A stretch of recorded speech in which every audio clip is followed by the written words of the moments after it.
Obrigado, Senhor, porque podemos ter relacionamento com o Senhor, podemos ter uma vida próximo de acesso. Muito obrigado pela Tua palavra, muito obrigado pela Tua aliança, muito obrigado porque Jesus derramou o Seu sangue para que nós pudéssemos chegar perto, pudéssemos ser perdoados, pudéssemos ter relacionamento. Hoje, nesse momento, nesse culto a Ti, nós estamos cantando verdades para Ti. Nós estamos lembrando da verdade sobre quem Tu és. Nós estamos levantando o Teu nome. Nós estamos reconhecendo que não há ninguém no céu, nem embaixo na terra, nem nas águas debaixo da terra semelhante a Ti. Só o Senhor é Deus. Só o Senhor tem características de divindades perfeitas. Características perfeitas de divindade. Nós Te honramos, nós levantamos o Teu nome. Nós aplaudimos a Tua pessoa. O Senhor é a pessoa mais importante aqui.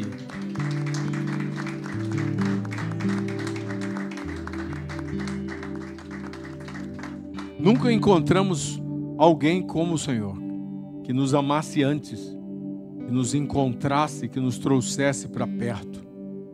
Esse amor não existe na terra, a não ser o Teu.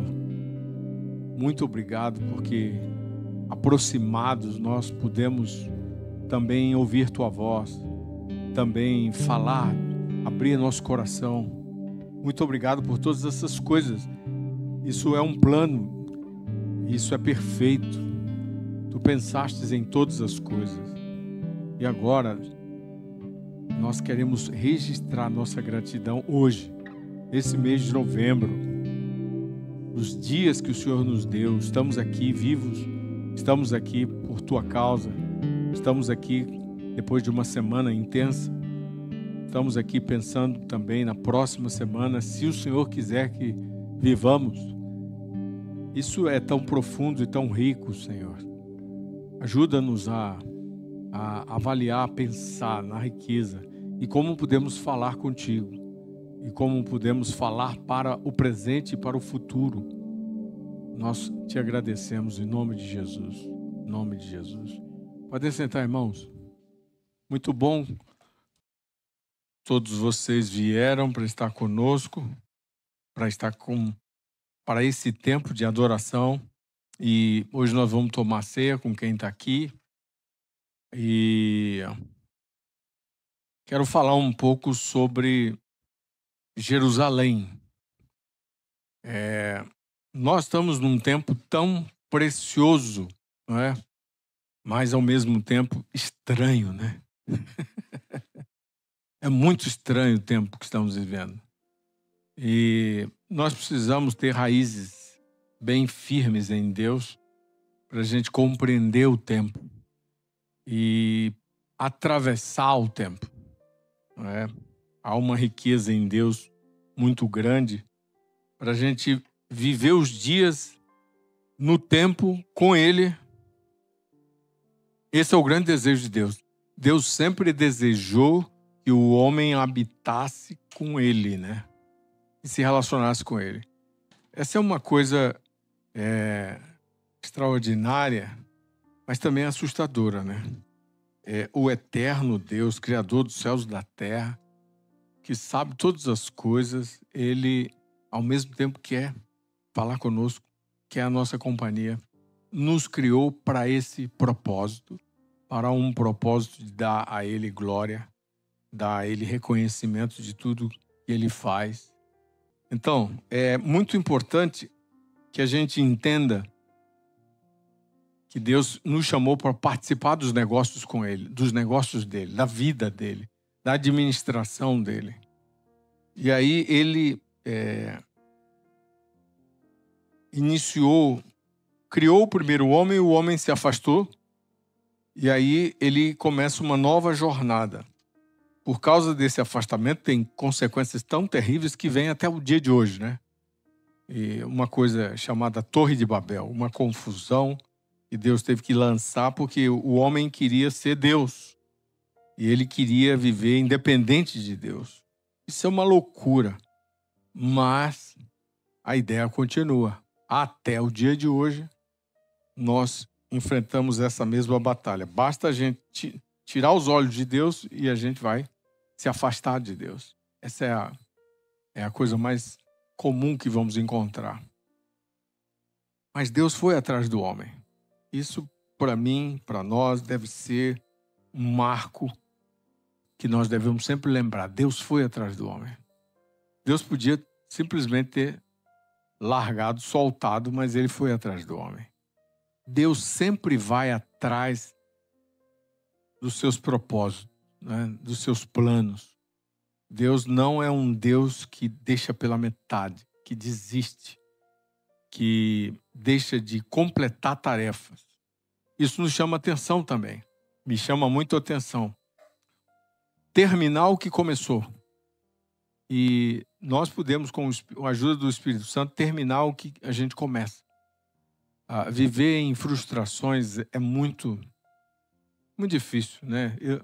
Ninguém foi feito para viver em frustrações, mas nós precisamos terminar o que a gente começa. Deus termina o que ele começa. É possível terminar o que a gente começa.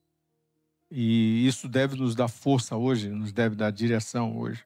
Gênesis capítulo 12, Deus retoma esse momento específico com o homem através de Abrão.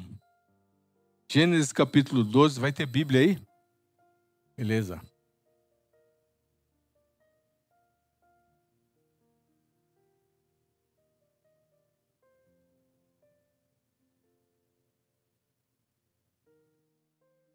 Aqui em James, se você tiver. Beleza? Então, o Senhor veio a Abrão e lhe ordenou: sai da tua terra, da tua parentela, da casa do teu pai, e dirige-te à terra que te indicarei. Eis que farei de ti um grande povo, e te abençoarei, engrandecerei teu nome, e serás tu uma bênção. Verso 3. Abençoarei os que te abençoarem, amaldiçoarei aqueles que te amaldiçoarem. Por teu intermédio abençoarei todos os povos sobre a face da terra. Muito profunda. Isso é uma aliança. E é uma aliança feita de promessas, né? Lembra do casamento? Ali os dois estão para fazer uma aliança que envolve promessa. Volta para o primeiro verso. Então, Abrão, né? Depois ele torna Abraão, né? Mas é primeiro Abrão. E ele ordenou que ele saísse de Ur, né? Onde era a terra dos pais, e da parentela, da casa do pai, e dirigisse para a terra que Deus iria mostrar. Havia uma cultura nômade entre esses povos. Então, essa não é uma ordem tão estranha assim. Mas Deus chamou um homem, chamou uma família e depositou uma palavra a respeito da vida dele e trouxe exatamente uma direção para ele. Você vai fazer isso. Eu vou te mostrar uma terra. Verso 2. Eu vou fazer de ti um grande povo. Quando Deus, o Criador, libera essa palavra, é essa a nossa dificuldade de, às vezes, compreender a mente de Deus. Mas eu quero convidar você para ir para a mente de Deus. Quando Deus diz algo, ele já tem isso, não é? Começo, meio e fim. E ele já tem todas as condições para que isso aconteça. E ele, quando fala a partir da eternidade, mas ele fala no tempo. Então, aí tem um ano, tem um mês, tem um dia específico, mas a fala dele já está contendo todas essas essências. Tudo que vai acontecer. Diz: eu farei de ti um grande povo. Quem é esse povo? Israel. Essa nação é Israel. É isso que está no coração de Deus. Então isso começa, Gênesis é o livro dos começos. Isso começa aí, redundantemente, começa no começo, né? E aí ele diz mais: eu te abençoarei, engrandecerei teu nome e serás uma bênção. Então, nessa cultura onde Deus está falando com Abrão, era uma cultura de paternidade, patriarcado, e Deus fala com eles: eu vou abençoar você como um pai, né? E eu vou engrandecer teu nome como um grande pai, o pai dessa nação. As coisas vão começar com você. E tu serás uma bênção. Olha a visão que Deus tem de Abraão. Você vai ser uma bênção. Então, isso é uma coisa profunda para nós, porque aqui está a graça de Deus, né? Deus não tirou foto com Abraão na hora que ele falhou. Ele tirou foto com ele na hora que ele acertou, né? É interessante isso, né? E ele fala de Abraão nessa perspectiva: serás tu uma bênção. Ele está falando a respeito do futuro numa perspectiva da graça de Deus. Ou seja, Deus sabe o que vai dar errado, mas ele já providenciou graça para a gente sair do erro e ir na direção das coisas certas. Verso 3. Abençoarei os que te abençoarem. Ele estabelece aqui uma promessa, mas também é parte da aliança, do pacto. Abençoarei os que te abençoarem, mas amaldiçoarei aquele que te amaldiçoar. Então, ele está dizendo: você, Abraão, e o povo que vai sair de você vai estar debaixo dessa palavra. Quem te abençoar vai ser abençoado. Quem te amaldiçoar vai ser amaldiçoado. Quem botou isso? Deus, o Criador. Então, linguagem de rua, muito antigamente: manda quem pode, obedece quem tem juízo, né? Então, no passado, ele já estava sabendo dos problemas que viriam. Mas ele estabeleceu essa palavra. E essa palavra tem que ser considerada por judeus e gentios. Quem são os gentios? Os não-judeus. Todo não-judeu é chamado de gentio. As nações gentias. E nós, inclusive, brasileiros, não é? Latino-americanos, norte-americanos, europeus, asiáticos, africanos, todas essas nações precisam considerar, porque foi o Criador que falou. E ele é justo. Sabe por quê? Porque para ele essa é a primeira nação. Então, acabou. Se ele diz: esse povo aqui foi eu que fiz, então muita coisa eu vou modelar as nações através dessa nação. Então, considere essa nação. Isso significava que muitas vezes a própria nação ia se desviar, ia se afastar. Mas Deus nunca iria se afastar de Israel.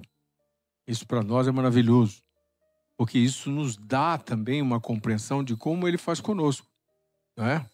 Nós pegamos atalhos, eu não. Pegamos atalhos.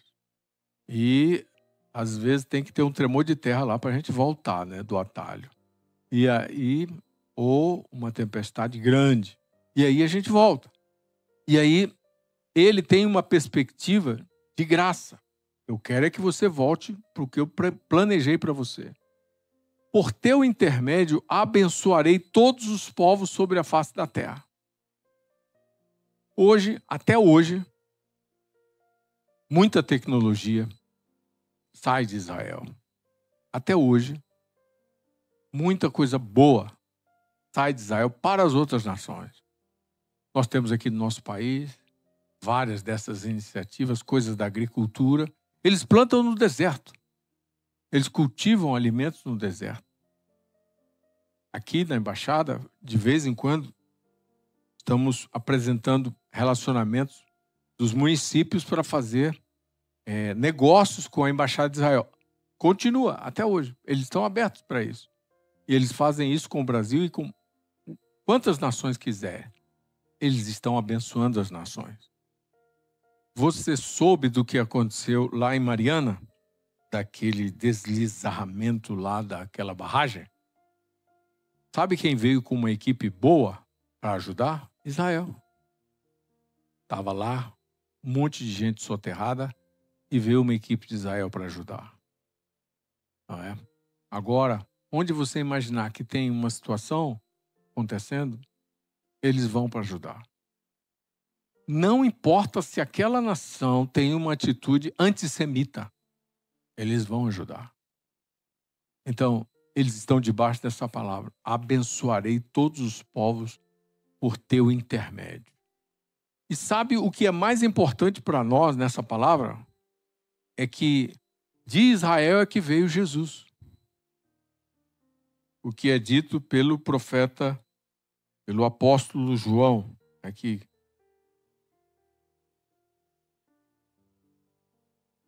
Capítulo 1, verso 11 e 12.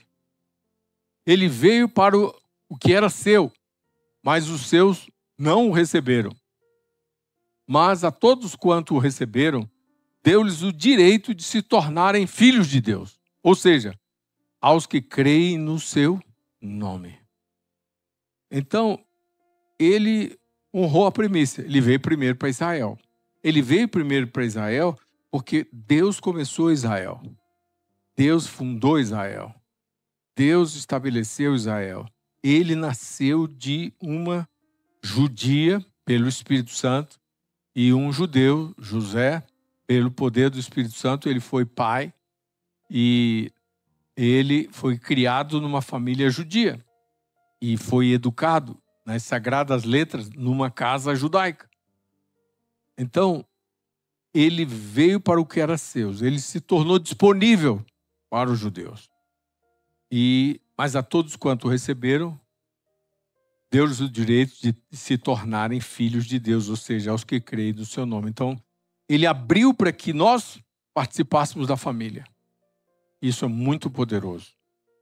Isso significa andar por aliança. Então, Gênesis 12 e João 1,12 falam de duas alianças.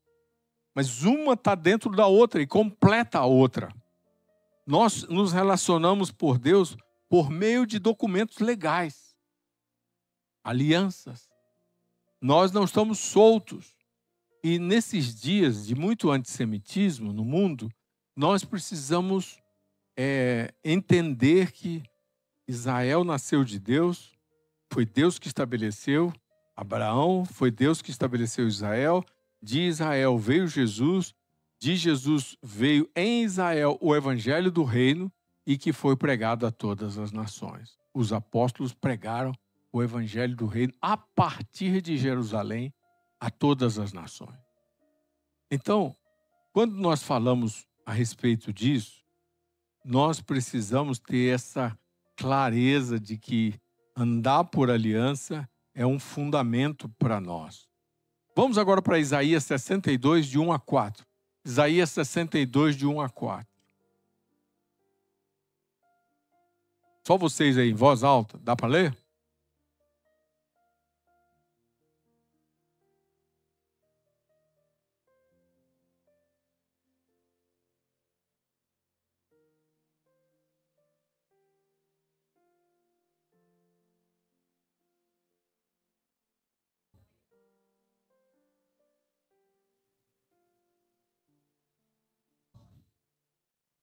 Verso 2.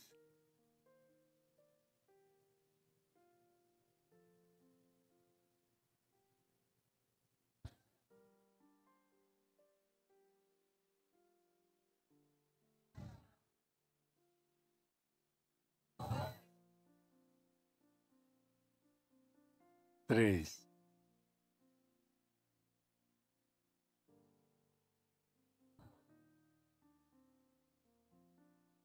4.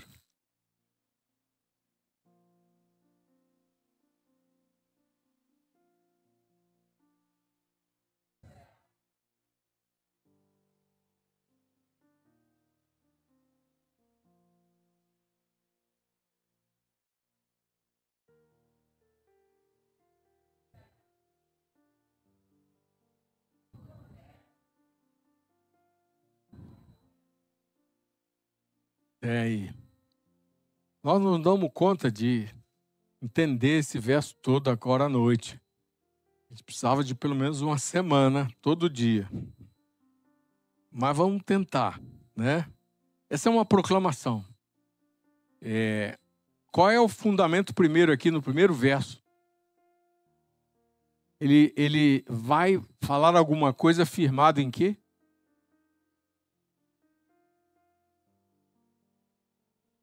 Isso. O fundamento é o amor. Então, a motivação é o amor. Isso é muito importante. Deus não se move porque Ele acha a gente bonito ou feio, porque a gente é de uma boa nação ou de uma outra nação. Ou Ele está dizendo a respeito de Jerusalém. Ele está dizendo a respeito de um povo. Eu estou me movendo por compaixão e amor. Eu oro que Deus nos dê entendimento do que é se mover por amor. Essa é uma coisa, atitude perfeita de Deus. Ele está com o motivo perfeito, com a motivação perfeita, dizendo, olha, eu estou motivado não pelos teus acertos, nem pelos teus erros, mas eu estou motivado pelo meu amor misericordioso para com Sião. Não deixarei de agir por compaixão a Jerusalém. Não descansarei enquanto a sua justiça não resplandecer. Meu Deus, esse é um Deus eterno, que está na eternidade, mas que fala no tempo. Compreende isso, né? Ele está na eternidade, mas ele fala no tempo. Ele está falando isso a Isaías num dia, num mês, na história de Israel. E ele está dizendo para Isaías especificamente, eu estou motivado por amor e eu não vou deixar de agir em compaixão por Jerusalém. Eu não vou descansar enquanto a justiça dela não, os seus moradores, né, não resplandecer. Quando ele diz isso, ele está determinado. Determinado. Obstinado é uma coisa negativa, mas determinado é uma coisa positiva. Ele está determinado a fazer resplandecer a justiça de Jerusalém. Sabe quando isso vai acontecer? Num tempo perfeito chamado milênio, quando Cristo vier. Mas Deus está dizendo, eu vou por essa história com altos e baixos até que se estabeleça o perfeito. Qual a possibilidade de você ver isso em relação à sua vida? A nossa relação com Deus, às vezes, tem uma imagem distorcida de Deus, né? Nós temos uma imagem de um Deus humano, temporal, que desiste de nós. Mas quando você vai estudar o caráter de Deus, você vai encontrar Ele firme, estável, perseverante. Ele está dizendo, não vou descansar até ver isso. A justiça vai ser como o romper da aurora e a sua salvação como as chamas de uma grande tocha. Isso vai acontecer. Isso vai entrar. Se uma geração não quiser, a outra vai querer. Entendeu? Ele está determinado.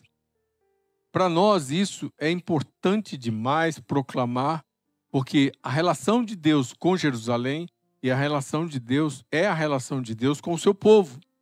A relação de Deus com a cidade e o povo de Israel é uma relação de Deus com também a igreja gentílica.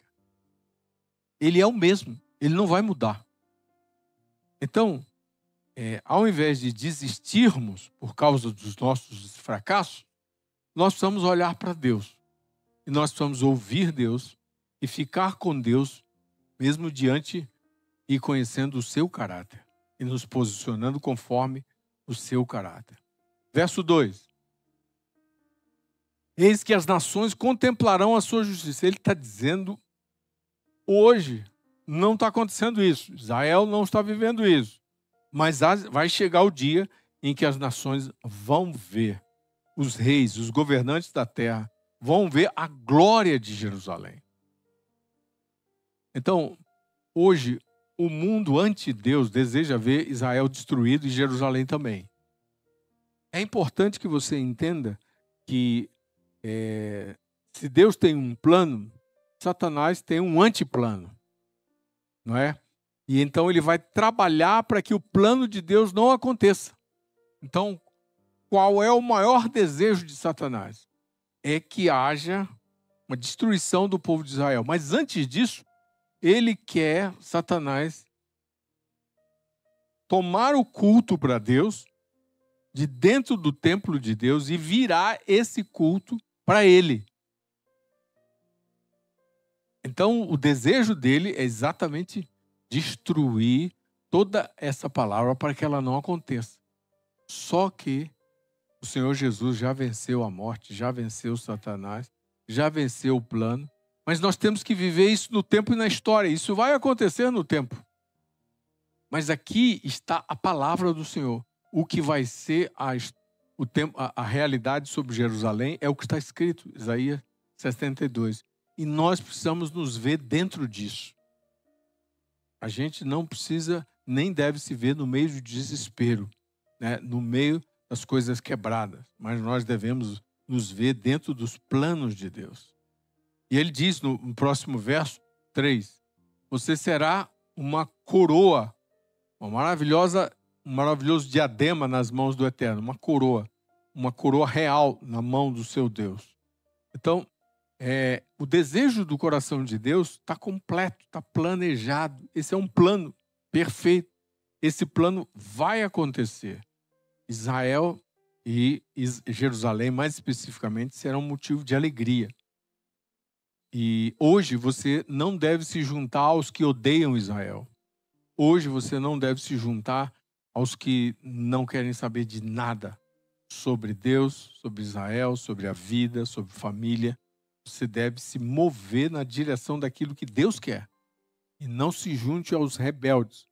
Então, o que está acontecendo no mundo? Uma jornada de rebeldes estão se levantando contra Deus, anti-Deus. Mas o que Deus vai fazer está profetizado, anunciado. Último verso, verso 4. Nunca mais, ó Israel, a tua terra não mais será chamada desprezada, nem abandonada.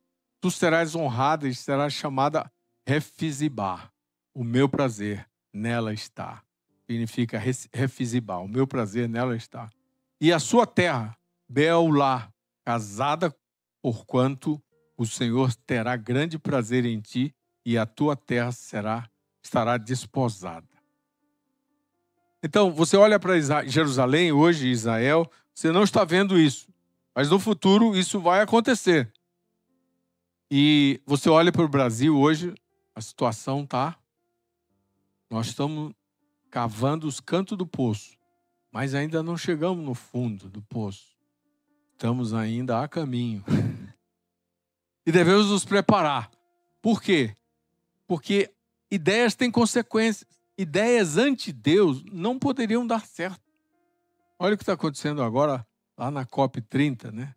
Tudo está vindo à luz de tudo que estava sendo negociado, não é? Por debaixo dos panos, às escondidas, e algumas coisas já estavam claras, mas tudo está vindo à luz. Esse é o homem, esse é o humanismo. Esse é o anticristo, esse é o antideus, não é? Não que o outro lado seja Cristo.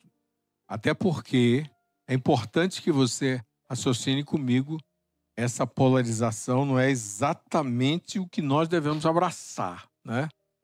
Mas discernir a ideia de preto e branco, rico e pobre, porque isso é uma estratégia de uma doutrinação, não é? Assim como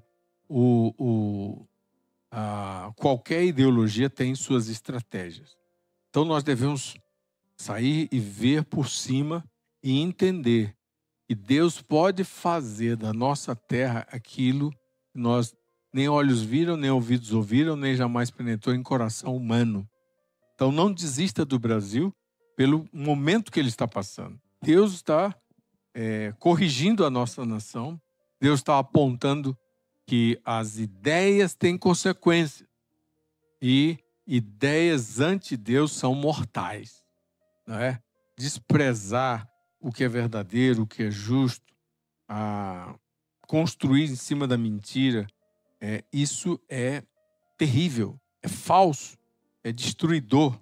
Nós não podemos ir nessa direção. Me lembrei dos meus alfarrápios aqui. Nós estamos nesses dias, vivendo coisas nesse sentido de muito arrependimento. Quero encorajá-los para arrependimento. Continuarmos o arrependimento, não é?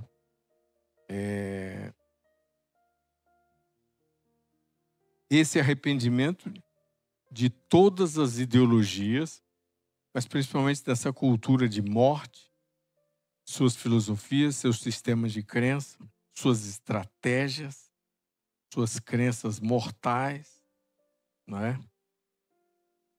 E tudo que vem junto. Esse é um tempo da gente se humilhar diante de Deus. Porque político algum vai nos salvar. Porque os políticos estão também presos. Nenhum sistema pode nos salvar. Somente Deus. Somente Deus. E é por isso que nós temos que nos humilhar, porque Deus está julgando todas essas coisas e mostrando claramente que se Ele não livrar, ninguém pode livrar. Lembra da música? Quem pode livrar como o Senhor?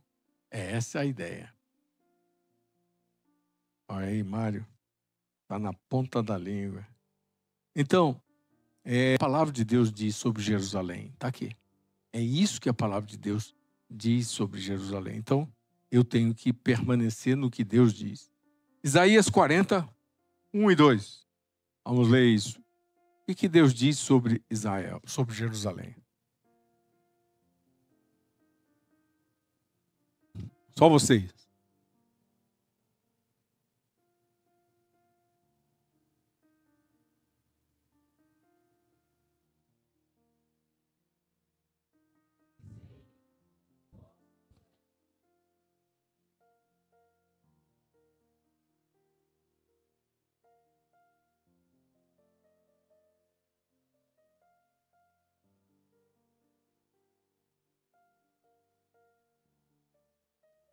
Segura aí.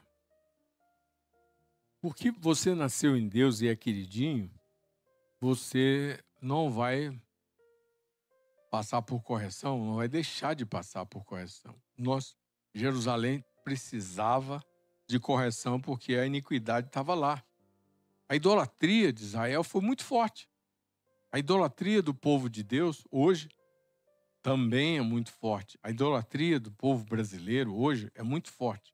E agora está um rebuliço, conversa para todo lado, porque o Papa mandou uma carta dizendo que a Maria não é corredentora. E ele não combinou com a turma. Só que tem que desmontar um monte de coisa. E uma das coisas que tem que desmontar é, por exemplo, ela não é mais padroeira.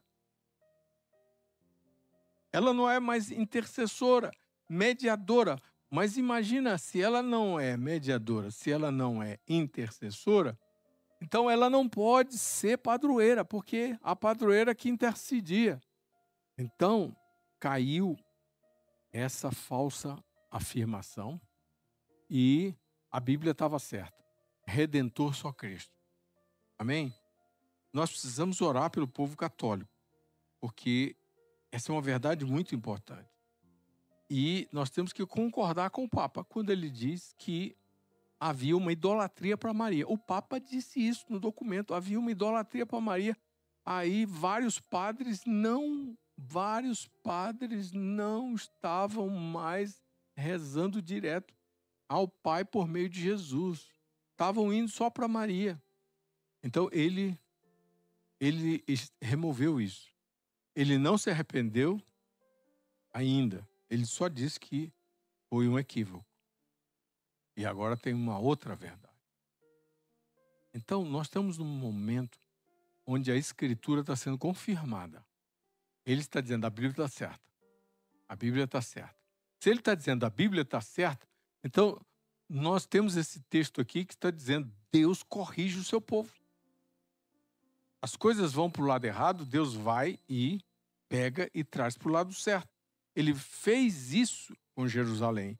E aí ele manda falar aqui, falar ao coração de Jerusalém e dizer-lhe em alta voz que a sua missão está completa. Ou seja, acabou foi espiada aquela situação, foi resolvida. ele aceitou o arrependimento, não é? Isso é importante demais, porque ele mesmo corrigiu Jerusalém e ele manda falar benignamente a Jerusalém. Então, nós precisamos falar bem com Israel e com Jerusalém, com o povo de Deus, mesmo sabendo que Deus mesmo vai corrigi-lo. Deus vai corrigir a igreja, Deus vai corrigir Israel, Deus vai corrigir Jerusalém, ele vai tomar as providências e ele manda a gente caminhar com ele, seguir com ele nesse sentido. E ter essa compreensão de que ele nos corrige também dos nossos erros. Muito bem. Vamos para frente. Vamos para outro texto. Zacarias 12, 1 a 3. Zacarias 12, 1 a 3. Então, a melhor coisa que existe não é a gente ficar jogado nessa vida. É ter um Deus Pai que corrige os filhos. Houve só um amenzinho tímido aqui desse lado. Todos nós queremos errar, mas em geral nós não aceitamos ser corrigidos. Mas nós precisamos entender que a melhor coisa que nos acontece é uma correção. Porque a correção de Deus é perfeita. Ela vai nos levar, porque vai ter misericórdia. E ele vai nos levar para o caminho certo. Olha o que diz aqui, novamente para Jerusalém. Esta é, pois, a palavra de Yahvé para Israel. Aqui é Israel. Palavra do Senhor que se estende, palavra do Senhor que estende os céus e estabelece o alicerce da terra e forma o espírito do ser humano dentro dele. Quer argumentar alguma coisa ainda? Esse é Deus. Ele está dizendo, essa é a minha palavra. Quando ele diz, essa é a minha palavra, ele está deixando claro quem ele é, o domínio que ele tem, o poder que ele tem, onipresença, onisciência, onipotência. Então, por isso ele pode falar. Então, o valor da palavra de Deus precisa ser forte na nossa vida. Nós precisamos valorizar a palavra de Deus. Necessitamos, porque ele é autorrevelado, mas ele, ao mesmo tempo, tem e dá argumentos e evidências de quem ele é. Ele prova quem ele é. Agora mesmo, o Maranhão tremeu hoje. Ontem, né? 2 da manhã, aliás, 10 da noite, a região de Caxias, perto de Teresina, teve terremoto. Teve terremoto hoje em Tocantins. Nós não temos placa. As placas sobre a terra, elas tremem nas divisas. Mas lá não tem placa. Sabe por que Deus está fazendo isso? E quem está fazendo isso é Deus. A turma do outro lado, lá na COP30, está dizendo que... Está dizendo, né? Não vou entrar nos detalhes. Mas é importante que a gente saiba que Deus está contendendo com os ateístas. Ele diz, o ateísta diz, Deus não existe. Não existe controle da criação, não existe criador. E aí, todos esses países que estão dizendo isso, o Irã está numa seca miserável. Nunca viveu isso. Nunca viveu uma seca como está vivendo agora. O Irã está dizendo, Deus não existe, Deus não existe, Deus não existe, Deus não existe. Nós vamos acabar com Israel, vamos acabar com Israel de manhã, de tarde, de noite. Não acaba. Porque esse é Yahvé, ele tem uma palavra. Ele começou Israel, ele vai proteger Israel. Mesmo Israel com erros, ele vai proteger Israel. Ele vai corrigir os erros de Israel e ele vai proteger Israel. Eu espero que você se veja nesse quadro, debaixo da misericórdia e do amor. Porque é isso que Deus quer. Então, no meio de tudo isso, lá na cidade onde houve o tufão, tufão não. Não, o outro, ciclone. Lá onde houve o ciclone, uma irmãzinha, tá esse testemunho na internet. Eu vou usar, mas não sei das confirmações. Estava vindo o ciclone e ela orou a Deus, pediu proteção, levantou a Bíblia, Salmo 91, e foi deitar com o marido. Você viu, né? E o resultado é que as casas ao redor foram embora, no vento, e a dela, de madeira, frágilzinho, ficou lá. Agora, aquilo cairão 1000 ao teu lado, e tu não serás atingido. Ela experimentou isso aí. Mas o que é a diferença? Confiança na palavra de Deus. Confiança na palavra. É isso que nós temos que praticar isso nos dias de hoje. Verso 2. Eis que farei de Jerusalém uma taça que embriague todos os povos ao seu redor e também Judá, durante o cerco contra Jerusalém. Essa palavra é uma palavra específica para um tempo específico, mas essa palavra, ela é norteadora. Olha o que está acontecendo com os líderes políticos que estão desafiando Israel e especificamente Jerusalém. Quando você mexe contra Israel e contra Jerusalém, ela diz que é uma taça que embriague todos os povos ao redor e também Judá. Então, mexer contra Israel, se levantar contra Jerusalém, é uma taça que embriaga, é um vinho que embriaga. Então é importante que a gente entenda, mexeu tem problema. Olha o que nós estamos passando. Olha o que nós estamos passando. E todas as nações que estão com antissemitismo. Né? Então está escrito aqui, não mexe com Israel, não mexe com Jerusalém. Mas Deus diz, eu farei de Jerusalém. Então quem fez isso foi Deus. Eu farei uma taça que embriague todos os povos ao seu redor e também Judá durante o cerco contra Jerusalém. Então está escrito, vamos para frente, verso 3. Naquele dia farei de Jerusalém uma pedra pesada para todos os povos. Todos os que tentarem movê-la serão gravemente feridos. Está escrito. Todos os que tentarem mover aquela pedra serão gravemente feridos. Todas as nações da terra se reunirão para combatê-la. Está escrito.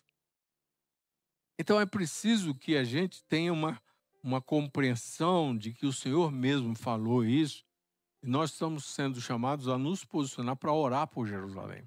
Orar para que Jerusalém se converta, receba Jesus. A maioria dos judeus não recebem Cristo. Eles não creem. Mas isso vai ter um tempo. E o Senhor vai abrir os olhos dele. É o que fala em Romanos 9, 10 e 11. Ele vai abrir os olhos deles. Mas até esse tempo chegar, nós precisamos orar por eles. Apresente Israel diante do Senhor. Não é? Apresente Israel diante do Senhor. Eu sempre oriento que você ore por Israel, mas ore por todos esses povos que estão agora enredados. Ore pelo Irã. Dentro do Irã tem uma igreja cristã. Está sofrendo, mas está crescendo. No meio da tribulação, a igreja cristã está crescendo. No meio da Rússia tem uma igreja cristã, várias. Eles também estão sofrendo. Não é? A Ucrânia tem a igreja do Senhor. Na Jordânia tem a igreja do Senhor. Eu tive a oportunidade de ir em 2 igrejas na Jordânia. E também tem a igreja na Síria. A igreja do Senhor na Síria. Devemos orar por eles. O Líbano, há uma igreja, inclusive me correspondo com os irmãos dessa igreja, eles mandam pedidos de oração. Então há uma igreja no Líbano que ora pelo Líbano e que ora também por Israel. Não é? Então é importante que a gente entenda como Deus vê, nós devemos também nos posicionar nesse sentido. Vamos agora para Zacarias 10, 6 a 12. Zacarias 10, 6 a 12. São promessas feitas. Olha o que ele promete aqui, 6 a 12. Assim, eu fortalecerei a casa de Judá e salvarei a casa de José. Eu os farei retornar, porque tenho compaixão deles. Você sabe que muita gente da casa de José, os filhos de José, acabaram vindo para o Brasil? Muitos judeus vieram para cá. Muitos judeus, desde a fundação. Teve um tempo que o Brasil, colônia, tinha, para cada 10 habitantes, 9 eram judeus. Era muita gente. e se tornou um refúgio para os judeus. Mas também se tornou refúgio para o japonês, se tornou refúgio para os russos, se tornou refúgio para os poloneses, armênios, todo tipo de gente da Europa veio para cá, porque esse é o propósito de Deus para as nações, para o Brasil especificamente. Mas aqui tem uma promessa do Senhor: eu os farei retornar, porque tenho compaixão deles. Eles serão como se eu não os tivesse rejeitado, porque eu sou Yahvé, o Senhor, seu Elohim, Deus, e os ouvirei. Os ouvirei. Então, é por isso que nós estamos trabalhando. O nosso querido Wellington, pastor Wellington, e a Diana trabalham com um instituto chamado Retornar, Iniciativa Retornar. E eles estão trabalhando agora mesmo nesse sentido, junto com outras missões, sempre falando para a igreja sobre a casa de Israel e sobre o retornar, que é o aliar, né, a operação do aliar em hebraico, e o techuvá, que é o retornar para Deus. Então, nós estamos sempre orando e apoiando essas iniciativas. Já fomos várias vezes a Israel com esse objetivo, não é? Porque Deus deu essa palavra: eu os farei retornar. Gente, há um tempo, quando Israel foi estabelecido, mais ou menos em 47, 48, tinham poucos israelenses ali. E hoje são 9 milhões. 9 milhões. Muitos deles retornaram. Agora, o prefeito muçulmano de Nova York, sabe por que ele assumiu? Porque o judeu está agarrado, não quer largar. Aí Deus permitiu um líder muçulmano. E o que vai acontecer é que o judeu vai ter que sair de Nova York. Porque o antissemitismo vai crescer lá dentro. Tem muito judeu. Exatamente. É o que vai acontecer.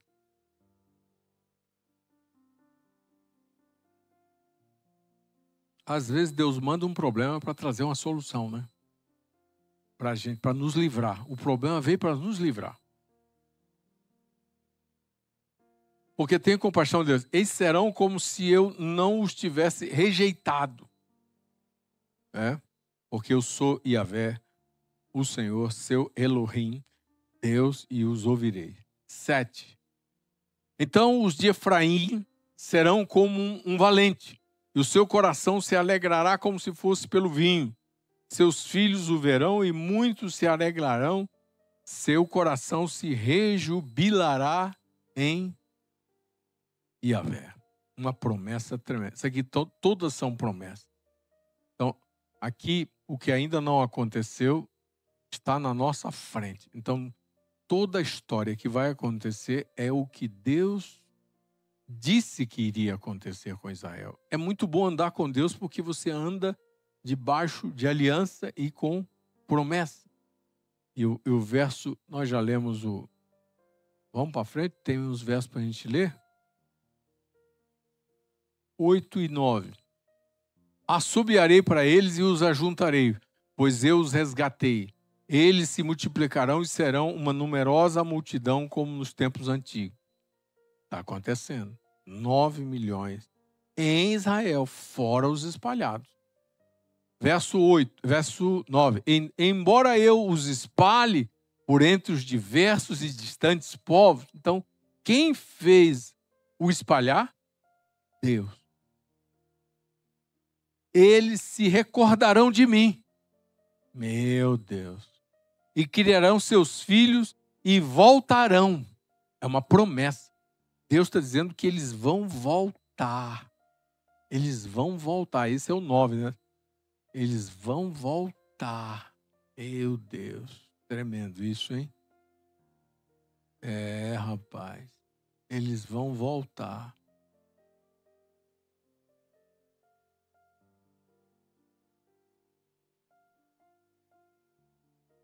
Esse é o 10. Vá para o 10 agora, verso 6. Já fizemos? Não, é o 10. É o capítulo. Nós lemos até o 9. Verso 10. Isso, vamos lá. Já. E reunirei...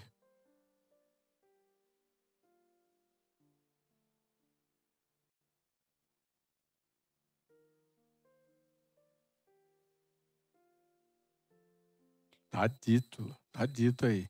11 e 12.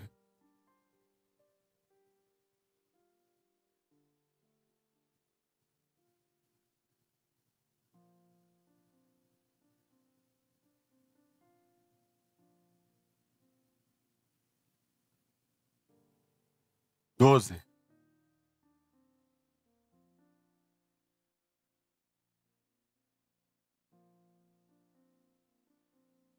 Isso aí é uma overdose de fortalecimento. A palavra de Deus. Eu vou fortalecer vocês. Por quê? Os textos atrás é BO atrás de BO. Entendeu?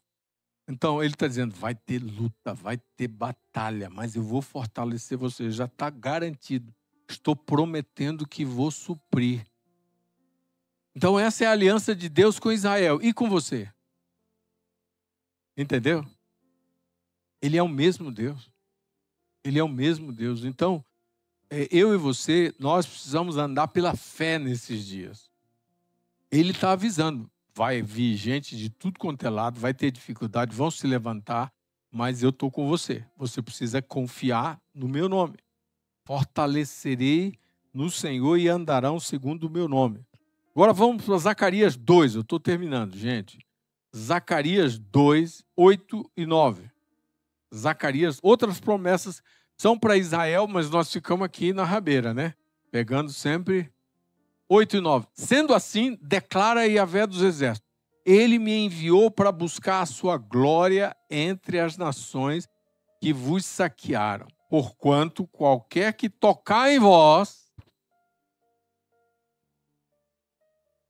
ele assinou isso aqui, Deus assinou isso aqui. Qualquer que tocar em vós, fere a menina dos olhos de Deus.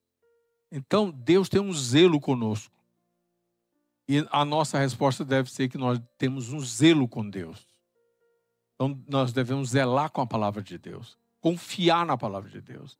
Nos agarrar na palavra de Deus. Porque ele não muda, ele permanece. Então, a menina dos olhos, ele diz, ninguém mexa com vocês. Então, as coisas que estão acontecendo aí, ninguém mexa com vocês.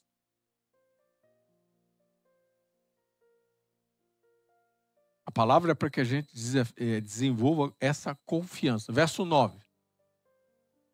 Em verdade, eis que levantarei a minha mão contra as nações, de forma que serão espólio para os seus servos. Então sabereis todos vós que Yahvé, o Senhor dos Exércitos, me enviou. Bota aí na NAA, não é isso? Atualizada.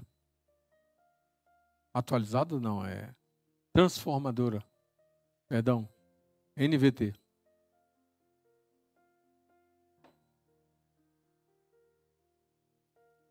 Dois nove NVT. Nova versão transformadora.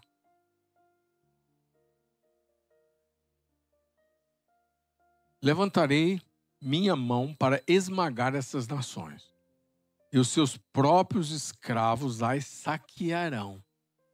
Está mais claro agora, né? Então vocês saberão que eu sou o Senhor dos Exércitos.